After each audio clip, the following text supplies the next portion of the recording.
We do get the occasional call about methamphetamine or cocaine. They're agitated, they're tachycardic, their blood pressure can be quite high, and those animals do need to be hospitalized and treated. Hey everybody, welcome back to this great episode from VetFolio Voice. This is another episode in a series of episodes that we've recorded with Dr. Tina Wismer, the Senior Director at the ASPCA Animal Poison Control Center. I loved our first two conversations, and this episode was certainly no exception. In this episode, we maybe get a little spicier and talk about what to look for when animals present for exposure to illicit drugs. Although, to be fair, I want to point out one of the drugs we talk about is marijuana. And of course, that's not always an illicit drug. Dr. Wismer does a great job pointing that out right in the beginning of our talk. It could be medicinal or recreational, depending on where you live. So maybe that one in particular doesn't always fit the description of illicit, but nevertheless, certainly problematic for our pets and our patients if they get into it. And that's just one of the substances we cover. We also talk about what it may look like and how to respond to a patient who may have been exposed to cocaine or methamphetamine or ethanol, alcohol. Dr. Wismer leaves us with just a great quote at the end when it comes to pets being exposed to alcohol. So I highly recommend staying tuned all the way to the end to make sure that you hear that. There is a ton of great content in this episode. I'm going to stop my thoughts there. Let me introduce Dr. Wismer and let's talk about it. Dr. Tina Wismer is the Senior Director of the ASPCA Animal Poison Control Center. She earned her undergraduate degree from Ohio's University of Findlay and received her DVM from Purdue University. Dr. Wismer worked in both small animal and emergency practice before joining the ASPCA Animal Poison Control Center in 1998. Dr. Wismer is a diplomate of the American Board of Toxicology and the American Board of Veterinary Toxicology. She's an adjunct professor at the University of Illinois, a visiting professor at St. Matthew's University in the Grand Cayman, a consultant for VIN, and a master gardener. All right, let's go ahead and get into it. Pet parents are looking for a veterinary practitioner who can prove they understand and support the relationship they have with their pet, show you value your client's trust, and earn an official human-animal bond certification from NAVC and HABRI, the Human Animal Bond Research Institute. This certification, appropriate for all members of the healthcare team, explores the scientific benefits for veterinary staff, owners, and animals, and discusses how to establish and promote a strong human-animal bond. Enroll today at vetfolio.com. Well, I'm back again with Dr. Tina Wismer from ASPCA Poison Control, and we're going to record another episode on toxins, which I'm really excited about. I'm learning a lot with all of our conversations that we've had. In this one, we're kind of jumping into a little bit more juicy topic. So, Dr. Wismer, first of all, thank you so much for agreeing to come back on the show. We've recorded a few of these, and you're still agreeing to come back. So happy to have you. Thank you for inviting me again. Absolutely. Absolutely. So let's get into our topic here, which, like I said, is a little bit of a juicy one. We've talked about back to school toxins. We've talked about tasty toxins. This one, we're going to talk about illicit drugs. And I would imagine I would guess it's not an uncommon toxicity, especially like marijuana and things like that. But is that a call that you get frequently? It is. And I guess I do need to preface it. These aren't all illicit, right? It depends upon where you live. These could be totally legal. So maybe recreational drugs? Yeah, that's a really good point that absolutely it might not be illicit. Yeah. So since marijuana has been legalized in a lot of states and localities, we have seen increases in pets getting into it because it's more frequently found in the household. And ASPCA Poison Control Center, it's going to service the entire United States. Is that right? And so maybe more calls in some areas than others? Yes. California is always probably at the top of the list for marijuana. Number one, it's legal. Number two, they have a huge population. So we can certainly see our call volume reflecting how many people live in a state. Sure, absolutely. And is it often a problem when people are calling in with concerns that their dog maybe got into marijuana? Obviously, it's dose dependent, but does this often turn into something where pet owners need to seek care, or, for the most part, does it tend to be small amounts and they can keep these pets at home? You're absolutely right. It's dose dependent. We do have a lot of people that the animal gets into a very small amount. And yes, in dogs, we have the classic triad, right? They're hyperesthetic, right? They overreact to movements, they're lethargic, and they're dribbling urine. So many veterinarians are able to kind of diagnose these while they're in the waiting room. And those animals, as long as they're able to walk, they can respond to their name, they can stay home. But we have other animals that'll get into really large amounts. Some of these edibles, right? Like the chocolate bars or the brownies. Not only do we have to worry about chocolate, but if you look on the labels, they're typically like one bite of the chocolate bar, right, is a dose for a person. And, dogs have no off button. They're going to eat the entire thing and they can get a very large dose. And those animals can become comatose. They can have low blood pressure, and those certainly need to see the veterinarian. Plus, they maybe need to be treated for chocolate toxicity. Sure, sure, absolutely. I'm thinking of, like you said, one piece being a dose for a human. So certainly if a human consumed much more than that, they would have effects. And dogs are even more sensitive to the THC component than we are as humans, right? Yes, they are. They are. Poor poor dogs. I can imagine they're having a bad day at that point. And it's hard to explain it, right? I mean, people, we usually expect to have these types of signs, right? But dogs, they are totally naive to the situation and they're kind of like, what's going on? This is, not not normal. And some of them can panic from it. Sure, sure, absolutely. And, certainly we've talked about cats tend to exercise a little more self-control, a little more discretion in some cases. Is this a toxicity that you hear about in cats? Well, it is, but it's a little bit different than dogs. So with dogs, most of them get into the edibles. With cats, they're getting into the flower, right? The plant material. So, they'll get into ashtrays or joints and become affected. So we actually had a cat the other day that ate some marijuana lasagna, Oh my gosh. right? I know there's like a Heathcliff joke or Garfield joke in here somewhere, Right. but yeah, I'm not sure. But yeah, that cat was rather wobbly. And cats, they don't get the urinary incontinence, and they tend to just do that weird, like staring off into space, almost like they're, paralyzed type thing. And do they tend to be as sensitive as dogs are to THC? I think it's because they don't ingest the large volumes that dogs Hmm. do, so we don't see very many that are seriously affected. Gotcha. That makes sense. That makes sense. They're just having an interesting day, not quite as bad of a day as these dogs are having. Exactly. Yes.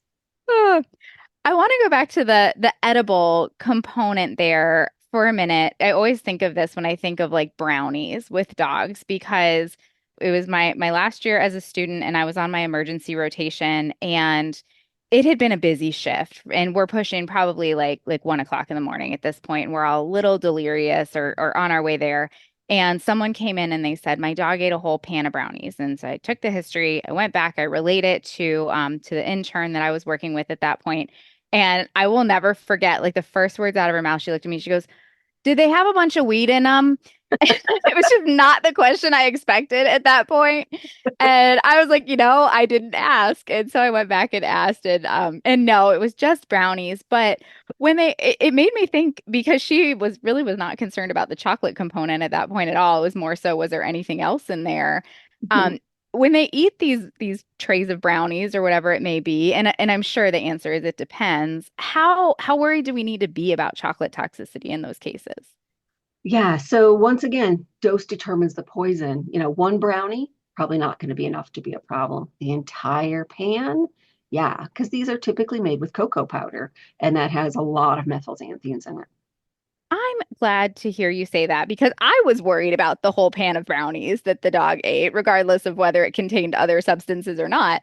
I think we finally determined it was a pretty big dog and it wasn't like a dark chocolate or chocolate chips or anything like that. So that dog ended up being okay. But I was like, I still think we should be a little concerned about this.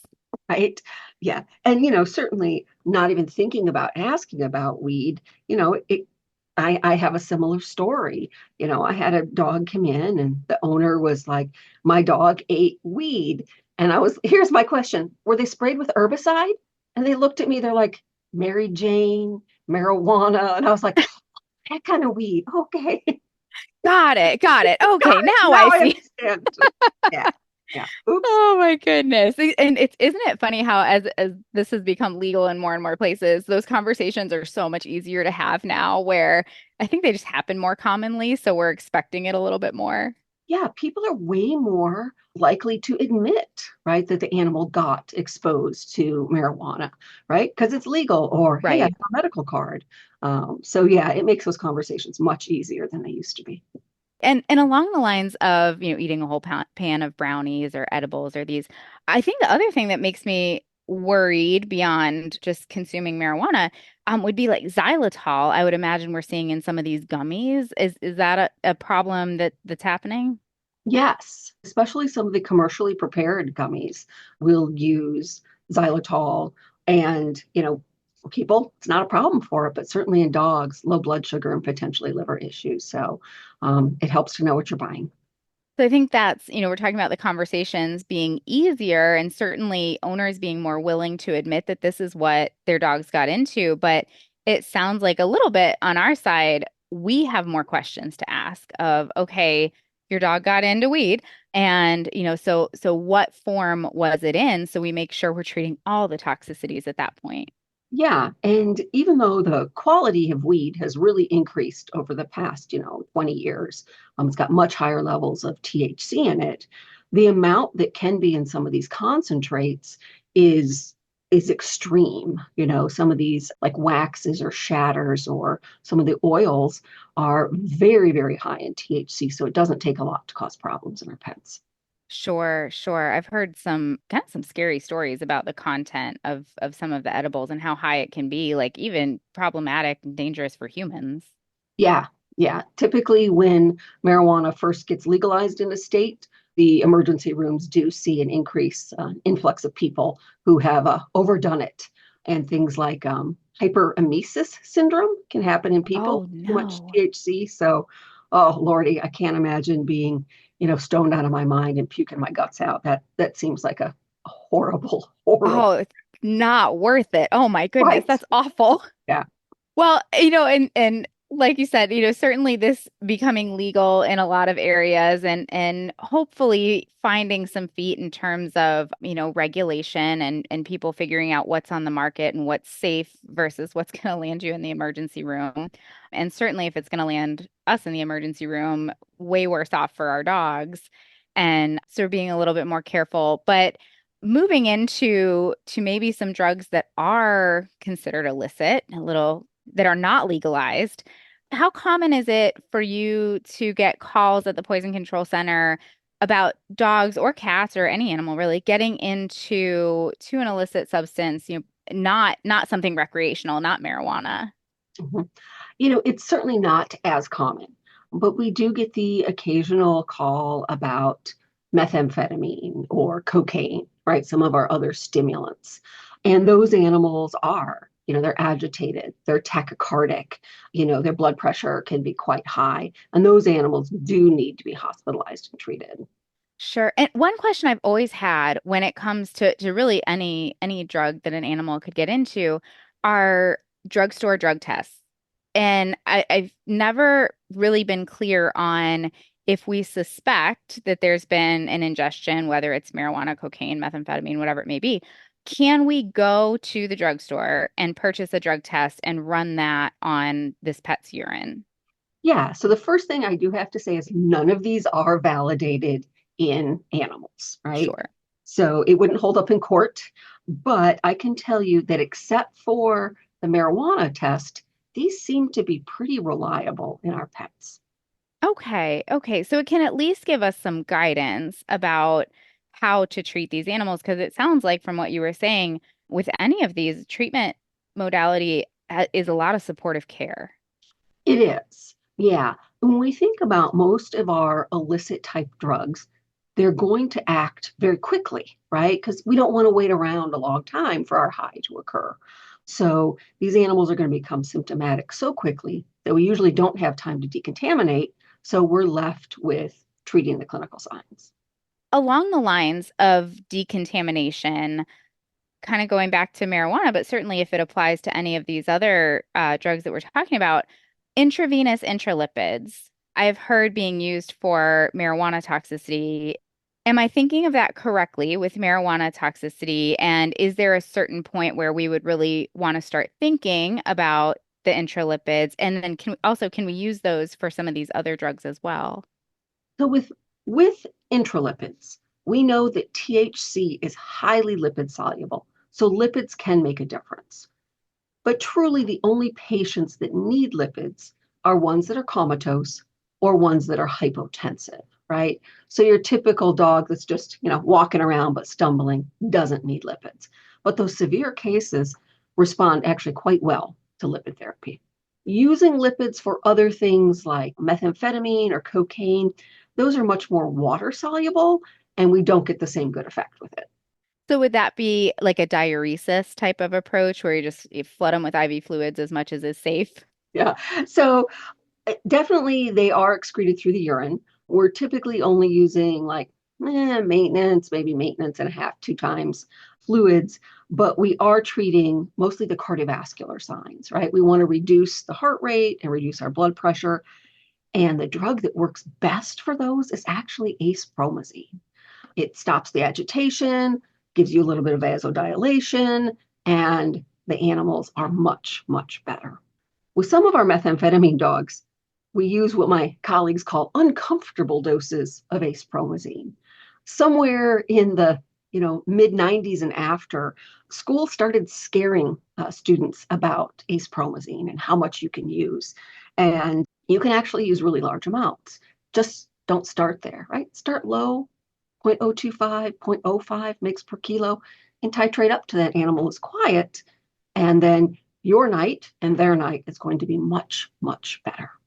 Oh, that's funny because like O5 is like high dose for me. So yes, it would absolutely get uncomfortable in terms of those doses. And that makes sense to titrate up though. The way I'll explain oral acepromazine to owners and I'll say, look, here's the dose I'm going to give you. There's a range. Some dogs, you can show them the bottle and they'll pass out in front of you. Other dogs, you could probably give them this whole bottle and they would stare right at you and nothing would happen. So Exactly. Yeah. Yeah. So titrate start up. low, titrate up. Yep. What is, when you say uncomfortable doses of acepromazine, like clearly I'm already uncomfortable going, oh, that's a lot of acepromazine. How Yes. high do you typically have to go, I guess in Yeah. general terms? Yeah. So depending upon what they've got into and how much, we actually have had some doses, some dogs that have needed a total dose, hold on to your seat hat here, of a mg per kilo. Oh my Okay. gosh. Don't start there, right? Start low, titrate up. Most of them, after a couple of doses of ACE, are quiet and they don't need any more. But definitely, it's something you want to keep an eye on. Which I guess if you're really weighing the pros and the cons here, the risk of giving that level of acepromazine in a dog that is tachycardic and hypertensive and at risk of all of these things, acepromazine absolutely seems like the safer bet here to go ahead and keep giving that. Yeah. And as a warning, if you have a methamphetamine dog come in and it is agitated and you think, hey, this dog needs some diazepam, right, to calm it down, they have an idiosyncratic reaction and those animals actually become more dysphoric, right? And now you're peeling that poor dog off the ceiling. So, Oh, if you see an agitated animal come in, ask the owners, right? Any chance of, meth or other, like ADHD medications are amphetamines. And, then use acepromazine instead of your diazepam. oh, now I have more questions. Because that seems like such an easy mistake to make. Although having dealt with my fair share of paradoxical excitement, I am a little cautious with my benzos in terms of trying to avoid that in worked up animals. if that were to happen, we made that mistake. We gave a benzo, and this poor animal just is having a terrible time. Will that reverse with flumazenil still, It can, or you just give ace-promazine or we and just they give acepromazine? recover. Okay. Yep. And then kidney disease is my other question. If these are excreted through the urine, are they metabolized? Are they excreted in active form? Do we have to worry about increased toxicity if we have an animal with kidney disease? Most of these are actually metabolized by the liver and then Okay. excreted by the kidney. So kidney disease doesn't necessarily worsen the prognosis. However, the urine pH really plays into the half-life of these drugs. So most of our patients have acidic urine, right? So half-life of like your methamphetamine is about 8 hours. If you have an animal with alkaline urine, that poor Dalmatian that's on UD, then the half-life can go up to like 36 hours. So that animal's going to be symptomatic for a much longer period of time. And I wouldn't imagine urine pH is something we could affect quickly. So you can affect it somewhat by giving something like ammonium chloride or vitamin C that will help acidify the urine a little bit, but long term, no. Okay, that's good to know that we need to so many questions. I feel like we need to make sure we're asking owners and being aware of. We talked about with, oh, my dog got into marijuana. Okay, we need to talk about how your dog got into marijuana. What other toxicities do we need to be on the lookout for? We have this agitated dog. Could we potentially have gotten into methamphetamine or some other sort of amphetamine, like you said, and so we don't accidentally make this worse?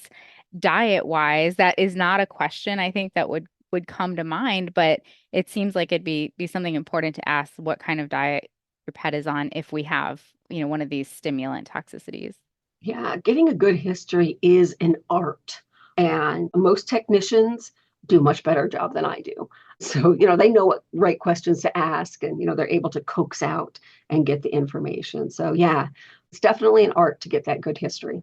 Sure, sure. And yeah, remembering all these good questions. I hear you too on some of the my brain goes straight to diagnosis and then I'm like, "Oh, wait, back up, ask all the questions." So very Right. thankful when those technicians do such a good job handing me the history. Yes. So hopefully in these cases, if we have an owner bring in a pet, they are forthcoming with that information of what the pet got into so we can go ahead and jump on that right away. But of course, we can have these scenarios where mom and dad or mom or dad bring the pet in and we have this suspicion and, no, no, no, there's no chance that the pet got into anything, but maybe there's a teenager or somebody in the room who gets a little quiet at that point, and it can be a little harder to get the answer of what the pet got into at that point. And of course, that's just one scenario of many that can happen. But the point of all of that is to say, if we have an owner, a situation where people are not being forthcoming about what this pet got into, yet we have a high suspicion of some sort of drug toxicity, what sort of diagnostics can we perform to kind of get to the bottom of that? So those urine drug screens that you talked about certainly can be very helpful, and lead us in the right direction. There's not going to be a whole lot of changes in blood work. Most of these things are affecting the nervous system. So we're not going to get any changes in, liver or kidney values. So, we're kind of left with, can we get a good history? Do we have any answers from our illicit drug test? And then if the answer is no on either of those, right, we're going to just treat the clinical signs. Sure. And then you said acepromazine for treating clinical signs. And actually that's a perfect segue into where my brain was going next as far as treatment and triage, because seeing, especially if it's a stimulant or something like that, like you said, with marijuana, a lot of times we can diagnose those across the room and they're not as severe in a lot of cases. But a stimulant toxicity certainly can be a scary thing to see. And it would be very expected to have this moment of like, oh no, what do I do? And for me, that means then everything I've ever learned goes out of my brain and I have no idea what to do. So, aside from acepromazine, what are some good tips for triaging these and really making sure we're addressing the immediate concerns? Yeah. So, as a toxicologist here, I'm always like, what's going on that's going to kill the animal first? right? And that's what we need to address. So is it the heart rate? Is it the blood pressure? Is it the seizures? So it doesn't really matter what the cause is, right? We just need to control them. And with some of these animals that are agitated and you do give them something like a benzo and they get worse, it is kind of a diagnostic test, right? Oh, hey, got worse. Hey, any amphetamines in the household? But it's mostly supportive care. It's fluids to help maintain body temperature. These animals do tend to have tremors also, so that's going to help protect your kidneys against rhabdomyolysis. If we are quiet after our acepromazine, but we're still tachycardic, we reach for a nice beta blocker.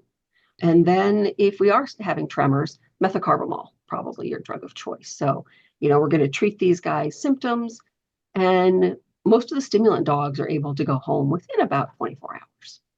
So this theoretically, in a lot of cases, would be something manageable in private practice. Certainly they are. Um, I mean, I know that being in private practice and trying to see wellness and the vomiting dog and all that in between, monitoring your amphetamine dog in the back can sometimes be a challenge, but drug wise, they're actually easy to treat, right? It's acepromazine, it's a muscle relaxant, it's maybe a beta blocker, and fluids. So it's nothing specialized that you have to have. Sure. And when it comes to beta blockers, that's always been kind of a point where I'm going, at what point do I need to think about turfing them? Because in private practice, I don't keep beta blockers on the shelf because it's not something that you would use on a regular basis. So is there a point at which we should say, like, here's kind of our cutoff where you need a beta blocker and you need to go to a facility that can give that to you? And kind of the same thing with methocarbamol with Robaxin. I've kept it on. I actually haven't seen it on the shelf here in a little while because again, not something we use commonly, but at least, in my practice. But when I did have it, it was in oral form, not injectable. And I would imagine that would be a challenge to get into some of these pets. So I guess, is there kind of a cutoff in your mind of when you're like, nope, this one we should probably go ahead and send? Yeah. So in these cases that you mentioned, like beta blockers and methocarbamol, of course, the IV formulation is preferred. But if you don't have any, you can treat with the oral medications. With methocarbamol, I like to actually crush it up with a little bit of saline, put it in a red rubber tube, and you can give it rectally, or you can give it orally. Either way, it does work. It just takes a little bit longer. But if you are, busy that you're not going to be able to monitor these animals, if you don't have any of these, either in oral or injectable form, then it's definitely time to turf them. Okay, and so we can get these beta blockers in oral form. I feel like I should know this, and I'm a little embarrassed admitting on the podcast I don't know this. Like a atenolol, right? You can, send the owners down to Walgreens or CVS and get a script of like a atenolol, and that'll work just as well as your injectable propranolol. And that one can go rectally as well. That one does need to go orally. That one needs to go orally. Okay. Okay. So that still opens up the possibility of really being able to manage these in private practice. I've certainly done that with certain prescriptions where I say I need this and told the owner I need you to go get it for me. Here's the prescription and had them go fill it and bring it back. That really does open the door to say, there's a lot that we can still do before we have to talk referral. Exactly. And depending upon where you are, referral may not be an option. Yeah, that's a good point. That's a very good point.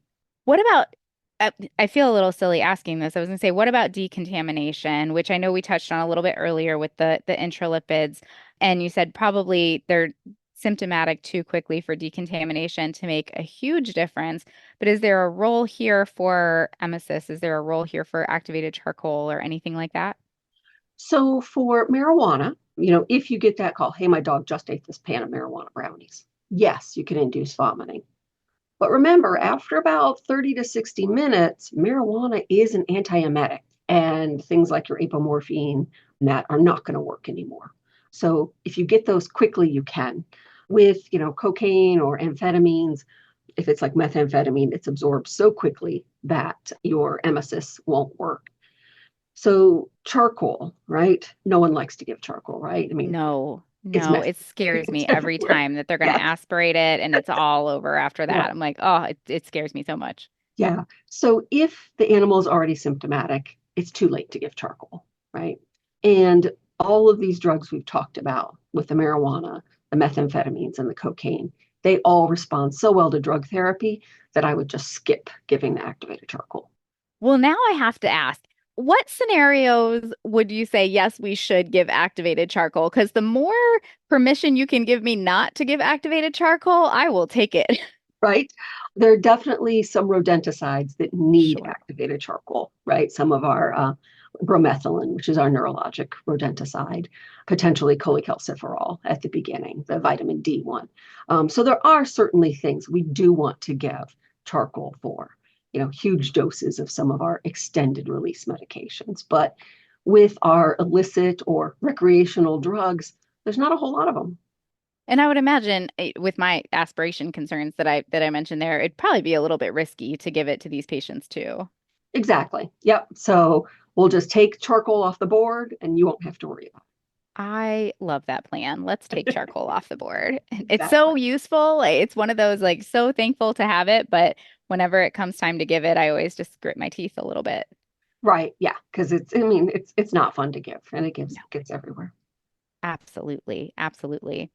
Well, I kind of mentioned earlier, which, a little bit tongue in cheek there about, we have this owner and then the teenager in the room gets really quiet. But on a more serious note there, when we are talking to owners about the potential that their pet got into an illicit or a recreational drug, they may not want to be forthcoming, maybe embarrassing or, just not comfortable sharing that.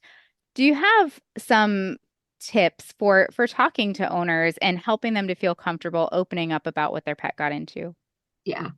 When we suspect, right, an illicit medication, some people, yeah, you're right, don't want to tell us. So sometimes I shouldn't say separating the herd, but separating the clients in the exam room can help, right? I've had that happen before where I was darn certain it was the teenager's marijuana. And literally, once I took the teenager out of the room, the parents were like, the dog got in our stash, right? Oh, okay. Great, I could treat that. I've also had colleagues that have said, well, I suspect it's this, right? I suspect it's, marijuana, but not knowing I may need to do more diagnostics and it's going to cost X number of dollars. So sometimes that will also help people come clean. But sometimes people don't know what they've gotten into, so we're just left with treating the clinical signs. Sure, sure. I've also kind of reached for that, someone poisoned my dog thing that we hear and is almost never true, except for, those very rare cases and said, is it possible somebody could have thrown something over your fence or like, Those I'll give darn you an out neighbors, here. You don't have to tell me it was yours. right? Those darn neighbors, they're always throwing marijuana over the fence. Yeah. Exactly. You're like, man, they're very wasteful. What can you say? Yes. That actually also works very well. It does, right? Or, could you have had a visitor in your house? Those type of things. So yeah, Sure. sometimes those little, I shouldn't say white lies, but we just want to treat the pet. We're not the drug police. We're not going to turn you in. We just want to treat the animal. Right, right, absolutely. And along as I've said that to owners too. I've said, I'm not the police. Like I'm not here to ask you what you're up to at home. Like I just need to know what your dog got into. Exactly. Exactly. The one illicit drug that I have to mention that is on the rise are hallucinogenic mushrooms. We Oh, actually started getting more and more calls. Now, I do have to say they are legal, like in Colorado and that in some areas, but once again, it's something that a lot of people are mixing with chocolate. So dogs are getting to these chocolate bars that have, psilocybin mushrooms in them.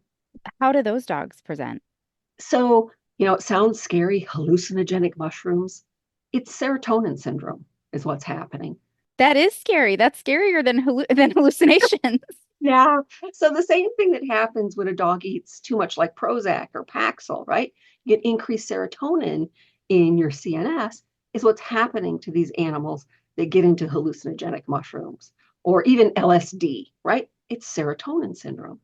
So the treatment is almost the same as for methamphetamines, right? If they're distressed, they get acepromazine. If they're tachycardic, they get a beta blocker. If they're tremoring, they get methocarbamol and fluids, and they actually respond quite well. That's good to know that those are on the rise. And to circle back around to a lot of the treatments that we've talked about so far, are those an ace promazine candidate as well? They are. They usually do not need the huge doses that amphetamine dogs do. So we start low, right? 0.025, and that's usually enough, maybe a second dose, and they do quite well.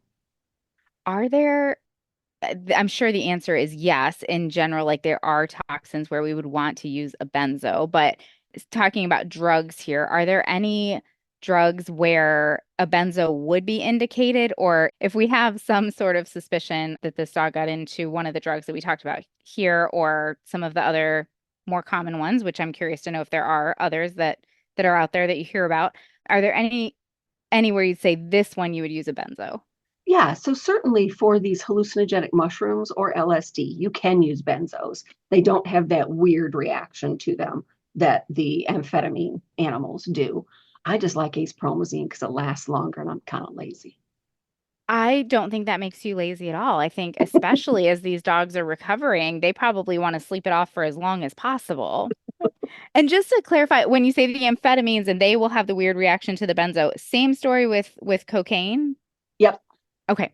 I think I'm wrapping my head around it. Are there any other like common recreational drugs that you would get calls about that we should be on the lookout for? So the only other one I should probably mention is ethanol, right? Good old alcohol. It's typically accidental, right? People put their drink down, the animal gets into it. Dogs especially like drinks that have a cream based, right? So like White Russians, Kahlua and cream tend to be very commonly ingested. And dogs and cats are just as sensitive as people are to alcohol. But of course, because they're typically smaller than we are, one drink could be enough to cause problems in them.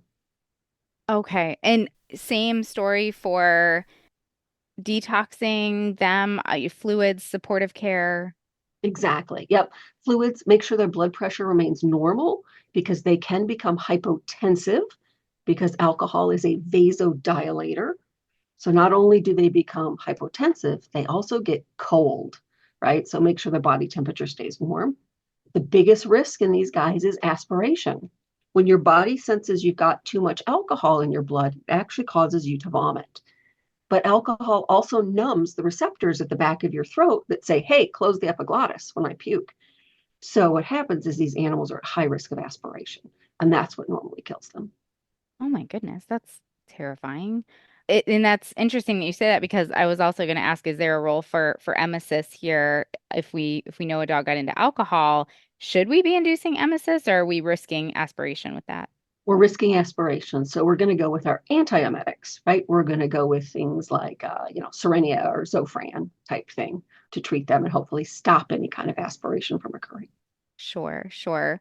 I had a dog where you had to be very careful if there was an alcoholic beverage to keep it up on an elevated surface. She was one of those that would deliberately knock over your beer and drink Mm, it. And caught her doing that a couple of times and said, okay, nobody ever set your beer where the dog can reach it. right. And luckily with beer, most of them are pretty low in alcohol content, except for those, expensive craft beers that my husband drinks Sure. that can have, 10 to 12% alcohol in them. But most beers are about 3.5%. When you get into hard liquor, right, you're talking, 40% for things like vodka or gin. So it's going to take a lot less volume to cause a problem. Absolutely. So certainly being aware if you do have a mischievous dog like mine who will deliberately knock over your drink so they can drink it, of what is in that drink and how much, because to your point, they're much smaller than we are, and I would hope they don't have any sort of alcohol tolerance they've built up. So probably need to be on the lookout pretty quickly. Exactly. I had a colleague say dogs will have the same type of clinical signs that you and I do, except they typically wake up in their own bed. I love that. Oh, that's Inappropriate, great. but you know. No, it's fantastic. I love it. Oh my goodness. I think that's the perfect place to wrap up this podcast. Like, let's leave it on that note. That's great. Um, well, Dr. Wismer, as always, thank you so much for joining me. This always very educational. And some of this we've talked about before, but just the reiteration is really helpful because it is easy to freeze up in those moments and go, oh my goodness, what do I do? Is this dog going to die? And I don't know how to treat this. This isn't something we see every day. So just your kind of calm, measured approach to, treat what's worst first and go from there. And really a lot of supportive care is so helpful. Thank you. And I like that. Treat what's worst first. That's nice. I like that. It rhymes. I didn't even mean to rhyme. I love, yay. Look at us. We're ending on such a good note here. Dr. Wismer, once again, absolutely a pleasure to have you on the show. Thank you so much for joining me. And a big thank you to everyone out there for tuning in. I hope you took away some great information from this podcast. If you enjoyed this episode, please leave us a 5-star review wherever you get your podcast. It'll help other veterinary professionals like you discover our show and other great content we try to put out there. You can also explore more episodes by checking out the VetFolio website or listen wherever you get your podcasts. We're always eager to hear your thoughts and ideas for future episodes, so feel free to email me at dvm@vetfolio.com. We can connect on Facebook at Dr. Cassie DVM, or you can follow me on Instagram at dr.cassie, CASSI.dvm. And remember, if one animal is better off because of you today, it's a great day.